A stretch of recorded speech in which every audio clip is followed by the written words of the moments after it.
Thank you so much for joining us. Just time for a quick recap of the week, and we begin with racists. Now, the reason that 911 now has to answer calls with, is this a real emergency, or is there just a black person nearby? Now, as we tape this show right now tonight, the Unite the Right 2 rally is winding down. A massive dozens of white nationalists apparently gathered in DC, where they were met by hundreds of counter-protesters calling them all arseholes. And look, while that numerical discrepancy is heartening, let's not get too reassured here, because this week also brought a visceral reminder of the problems that we're facing. 1 year after Charlottesville, look at these numbers. 49%, half of Americans believe their president is a racist. Just every time I look at those numbers, it just stuns me. Yeah, because it is stunning. Because it is both shocking that it's 49%, and it is equally shocking that it's only 49%. Because it's not like he's been hiding it. It has been his brand for decades now.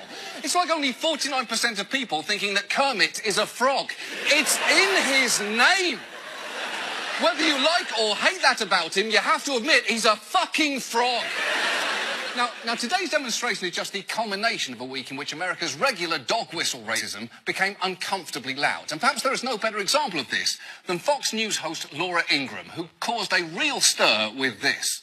In some parts of the country, it does seem like the America that we know and love doesn't exist anymore. Massive demographic changes have been foisted upon the American people. And they're changes that none of us ever voted for, and most of us don't like. Much of this is related to both illegal and, in some cases, legal immigration that, of course, progressives love. Wow.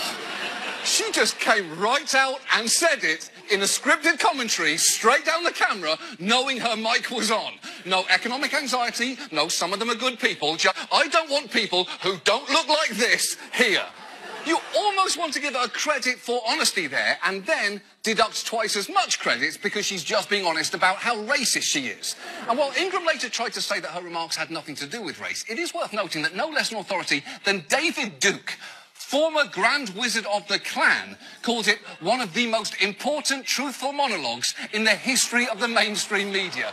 And when the former head of the Klan likes what you're doing, that should give you real pause. Let me put it this way. If immediately after this taping, Dr. Larry Nasser caught me in the hallway and said, "Hey man, love the show," I'd think long and hard about what the fuck I just said.